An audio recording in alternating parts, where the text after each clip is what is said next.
Hello movie lovers. Wah, di sini Minchan bakalan kasih film yang pasti kalian suka, yang ada dendam-dendamnya dan aksi heroik. Tapi selalu Minchan ingetin ya, video ini berisi full spoiler. Oke, gak usah kelamaan, kita langsung saja masuk ke alur ceritanya.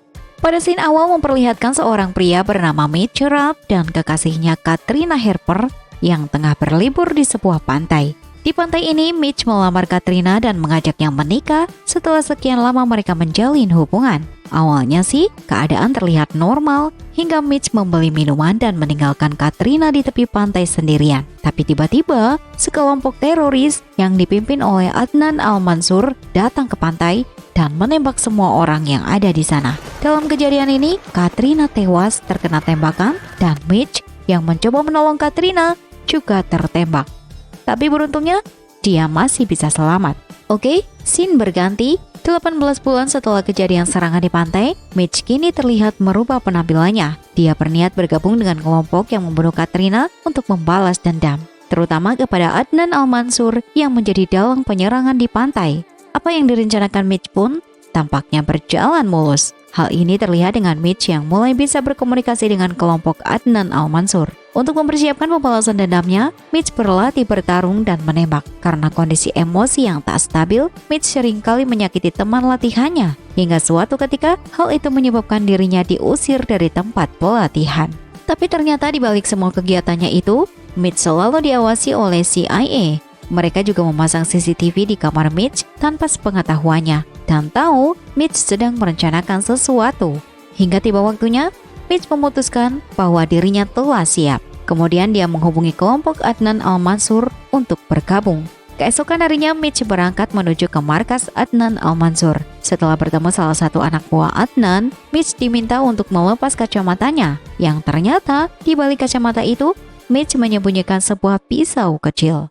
Kelompok Adnan Al-Mansur tak percaya begitu saja dengan orang baru, apalagi Mitch orang Amerika. Mereka langsung membawa dan menyekap Mitch untuk diuji dan diinterogasi. Mitch yang sedang diuji perlahan-lahan memotong ikatan tali yang mengikatnya dengan pisau yang dia sembunyikan tadi. Hingga akhirnya penutup matanya dibuka dan dipertemukan dengan Adnan Al-Mansur. Namun tiba-tiba Adnan tertembak tepat di kepalanya. Agen CIA yang masuk langsung membantai mereka semua. Mitch yang melihat Adnan telah mati tertembak merasa sangat kecewa karena bukan dirinya yang membunuh orang itu. Kemudian Mitch melampiaskan amarahnya dengan menusuk Adnan berkali-kali padahal Adnan telah mati. Setelah itu Mitch dibawa dan ditahan oleh CIA. Padahal sebenarnya tanpa jasa Mitch, CIA tak akan menemukan tempat persembunyian Adnan dan kelompoknya. 30 hari berlalu sejak Mitch ditahan oleh CIA, terlihat Mitch sedang diwawancarai oleh seorang dokter yang sama tiap hari dengan pertanyaan yang sama juga. Wawancara itu tiba-tiba dihentikan oleh wakil direktur CIA bernama Irene Kennedy. Irene menawarkan kerjasama pada Mitch supaya masing-masing tujuan mereka menghabisi teroris tercapai. Mitch pun akhirnya menerima tawaran tersebut. Irene merekomendasikan Mitch mengikuti seleksi untuk bergabung dalam pasukan elit khusus bernama Orion kepada atasannya. Dan keesokan harinya, Mitch dibawa ke sebuah camp pelatihan di tengah hutan untuk dilatih. Mitch dipertemukan dengan seseorang bernama Stan Harley. Di sini Harley bertugas menyeleksi dan melatih calon pasukan elit Orion. Setibanya di tempat pelatihan, Mitch langsung ditinggal oleh Irene. Lalu Harley pun mengatakan kepada Mitch bahwa proses seleksi yang akan dia hadapi sangatlah berat. Jadi jika Mitch tidak berkenan mengikuti seleksi, dia dipersilakan untuk pergi saat itu juga. Akan tetapi, Mitch menantang Hurley untuk segera melatihnya agar dia tahu Mitch layak diterima atau tidak. Pelatihan pun dimulai. Mitch dilatih bertarung, melumpuhkan dan membunuh. Terlihat, Mitch juga bertarung melawan Victor yang juga mengikuti seleksi. Keesokan harinya, tampak Irene dan atasannya berada di London untuk bertemu Menteri Pertahanan Iran yang bernama Berus dan seorang jenderal Iran yang bernama Rostami. CIA dapat informasi keterlibatan Iran atas kasus hilangnya plutonium di Rusia dan mencurigai keterlibatan Iran. Akan tetapi Berus menyangkal hal itu dan meyakinkan Irene dan juga atasannya bahwa Iran sama sekali tidak terlibat atas kasus hilangnya plutonium di Rusia. Oke, scene berganti. Di malam hari, Mitch dan beberapa orang lainnya yang sedang tertidur pulas dikejutkan oleh pelatin yang masuk tiba-tiba dengan menembakkan senjata. Mereka menguji kesigapan calon anggota Orion jika ada serangan mendadak. Setelah itu mereka pun diminta untuk bersiap dalam 30 detik untuk melakukan latihan. Mereka dilatih simulasi melumpuhkan target di tengah keramaian. Mereka dituntut untuk cepat menghafal wajah target yang harus dilumpuhkan. Jika mereka salah menembak ataupun tertembak oleh target, maka otomatis akan tersengat listrik dari alat yang menempel di tubuh mereka masing-masing. Awalnya Mitch berhasil melumpuhkan target-target yang telah ditentukan. Namun setelah Hurley menampilkan sosok Adnan yang telah membunuh istrinya, Mitch dites seketika. Mitch tidak bisa mengontrol emosinya dan terus menembaki Adnan, walaupun tubuhnya terus tersetrum. Hurley dan Irene yang melihat kegigihan Mitch dan satu-satunya orang yang berhasil bertahan merasa sangat terkesan.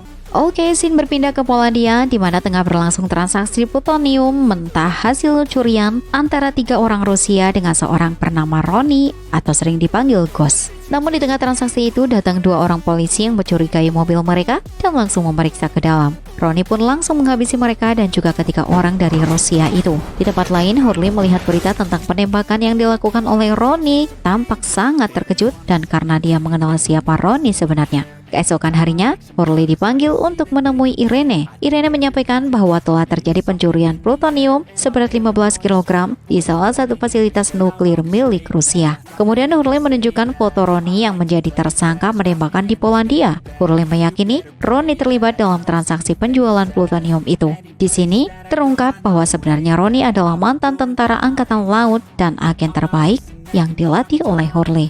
Kemudian Ronnie berkhianat setelah tertangkap saat menjalankan misi dan Hurley meninggalkannya begitu saja. Karena bagi Hurley, jika agen CIA tertangkap atau mati, maka tidak akan ada yang menjemputnya lagi, sekalipun itu agen terbaiknya. Kemudian Irene meminta agar Hurley memimpin misi ke Istanbul untuk menangkap Hamdi Sharif. Irene meyakini Sharif terlibat dalam transaksi plutonium, karena sebelumnya Sharif diketahui membeli pemicu nuklir dari Rusia. Setelah itu terlihat Hurley yang telah kembali di markasnya, kemudian memanggil Mitch untuk menemuinya. Hurley memutar video Mitch yang tengah melamar calon istrinya. Seketika, Mitch menjadi sangat marah dan langsung menyerang Hurley. Akan tetapi Hurley dapat melumpuhkannya. Kemudian mengingatkan Mitch agar tidak membawa masalah pribadi dalam menjalankan misi, karena Mitch besok akan dibawa ke dalam misi menangkap Sharif. Keesokan harinya tampak Hurley, Mitch, dan juga Victor telah berada di Istanbul, Turki. Mereka dijemput oleh agen CIA bernama Annika. Kemudian mereka menuju ke kantor Sharif untuk melakukan pengintaian,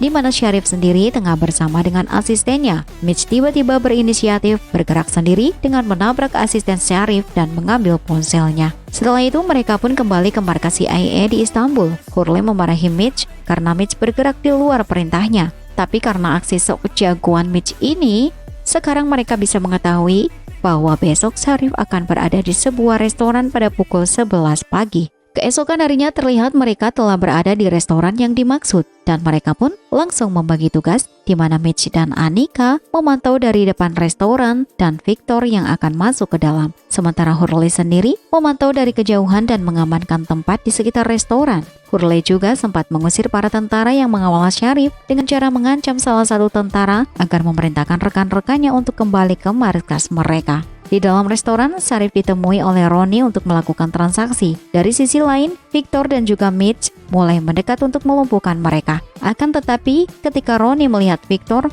Ronnie pun curiga bahwa Victor adalah agen CIA, sehingga Ronnie langsung menghabisi Victor.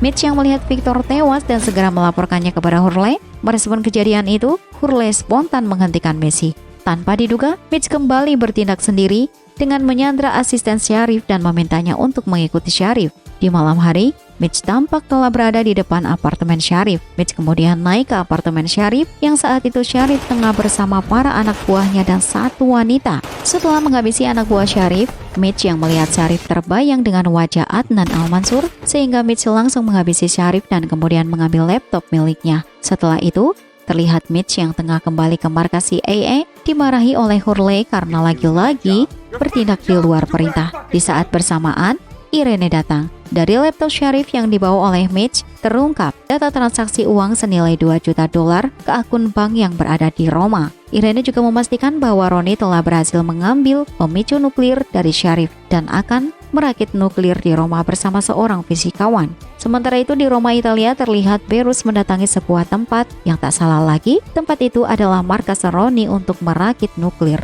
Ternyata Berus lah yang menyewa Roni untuk menjalankan proyek perakitan nuklir ini. Di tempat lain, Hurley dan yang lainnya juga telah berada di Roma untuk mengawasi bank yang akan digunakan untuk penarikan uang yang telah ditransfer oleh Syarif. Dan di saat mereka menerima informasi bahwa uang yang ditransfer oleh Syarif telah ditarik, mereka pun langsung mengikuti orang yang melakukan penarikan tersebut, yang ternyata adalah seorang fisikawan nuklir. Setelah itu, Mitch dan Annika menginap di sebelah kamar sang fisikawan untuk memantau pergerakan mereka, sedangkan Hurley menunggu di luar hotel untuk menunggu informasi dari Mitch. Naasnya, anak buah Roni mengetahui jika fisikawan tengah diintai, sehingga Mitch dan Annika langsung diserang dan ditangkap. Lalu Roni pun menginterogasi Mitch dan Annika agar mereka memberitahu di mana keberadaan Hurley. Di sini terlihat Roni sangat berambisi untuk menangkap Hurley. Sementara itu Hurley yang mulai curiga karena Mitch tak kunjung memberi dia informasi, Hurley memutuskan untuk segera memeriksa keadaan Mitch. Dan benar saja nih, dengan mudah mereka pun dapat melumpuhkan semua anak buah Roni. Tapi sayang, Roni bisa kabur dari tempat itu.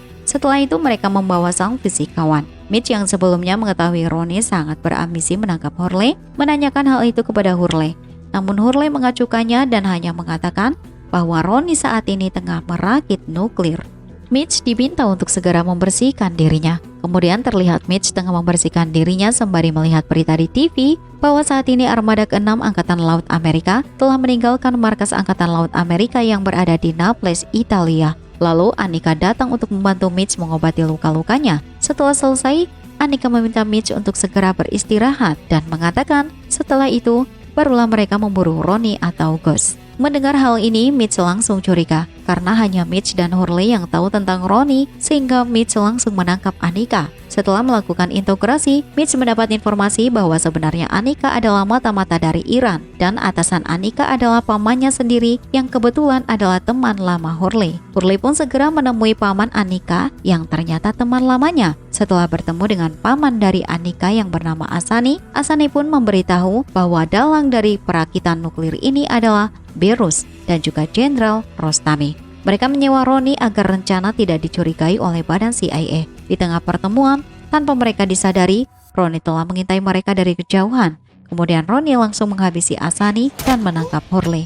Di tempat lain, Irene yang baru saja tiba di markas CIA meminta anak buahnya untuk segera memindahkan Annika. Di saat bersamaan, salah satu anak buahnya melaporkan bahwa Asani ditemukan tewas dan Hurley tidak bisa dihubungi. Mendengar hal ini, Irene minta Mitch untuk tetap menunggu di markas karena misi ini akan diambil alih oleh anggota gabungan CIA. Akan tetapi Mitch kembali tidak mau menuruti perintah dan Mitch langsung bergerak dengan membebaskan Annika agar Annika bisa membantunya mencari Hurley. Di lain tempat, Hurley tengah disiksa oleh Roni. Roni mengutarakan kekecewaannya kepada Hurley karena telah meninggalkannya saat dia tertangkap pada sebuah misi. Dalam kejadian itu, Roni harus mengalami penyiksaan yang masih membekas sampai sekarang. Dan hal itu jugalah yang membuat Roni berkhianat, kemudian mulai mengambil pekerjaan kotor.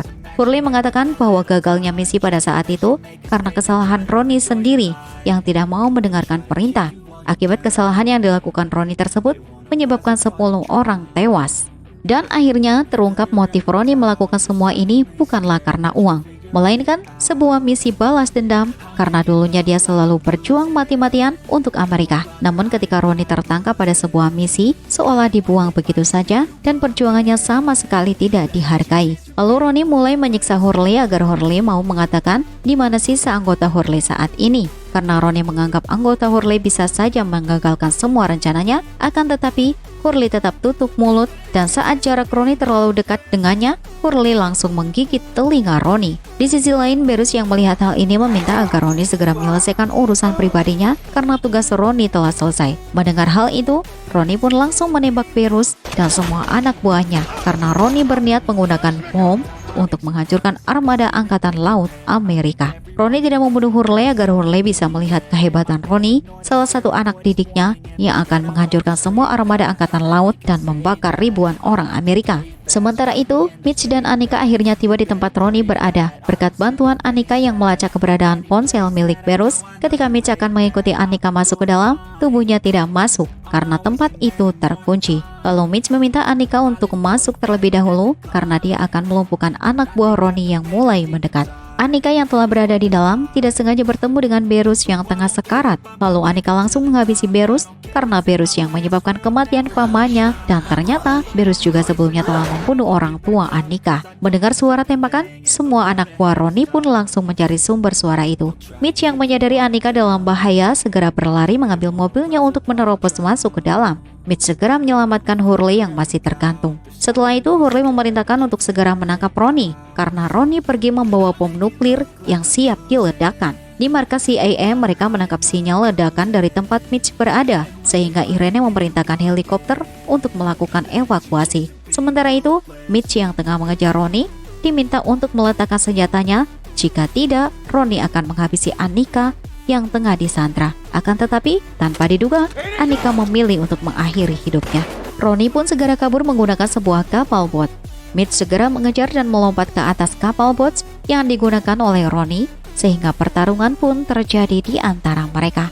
Di tempat lain, Irene mendapatkan laporan dari Hurley yang tengah berada di dalam helikopter bahwa saat ini bom nuklir berada di kapal bot yang digunakan kabur oleh Ronnie. Hurley juga mengatakan bahwa Ronnie berniat mati di lautan. Mendengar hal ini, Irene sadar bahwa target Ronnie adalah armada ke-6 Amerika. Lalu Irene menghubungi markas CIA pusat dan armada ke-6 sehingga mereka semua pun bersiap untuk menembak kapal bot yang digunakan oleh Ronnie. Sementara itu akhirnya Mitch bisa melumpuhkan Ronnie. Kemudian Hurley mendekati kapal bot dan memerintahkan Mitch untuk segera membuang tas yang berisi bom nuklir itu ke dalam laut untuk meminimalisir dampak yang ditimbulkan akibat ledakan. Irene memerintahkan Laksamana Armada ke-6 untuk membatalkan tembakan karena Mitch telah membuang bom nuklir itu ke dalam lautan. Irene juga meminta Laksamana dan semua orang untuk bersiap menghadapi dampak ledakan dari bom nuklir tersebut. Setelah ledakan itu, Laksamana Armada ke-6 melaporkan kepada Irene bahwa keadaannya baik-baik saja. Namun ada satu kapal yang mengalami kerusakan, dan berita baiknya, radiasi yang ditimbulkan sangat rendah karena bom nuklir itu meledak di dalam laut. Beberapa waktu setelah kejadian itu, tampak Irene yang menjenguk Hurley di rumah sakit militer Amerika. Di saat bersamaan, mereka melihat berita di televisi bahwa Jenderal Rostami mengaku jika dia memiliki bukti bahwa tim pembunuh bayaran CIA bertanggung jawab atas kejadian nuklir beberapa waktu lalu. Jenderal Rostami juga mengatakan bahwa akan mengikuti pemilihan presiden yang akan diadakan beberapa waktu lagi, dan dalam wawancara itu, Jenderal Rostami juga mengatakan bahwa dia didukung penuh untuk memulai kembali program nuklir Iran dan berniat menghancurkan Amerika.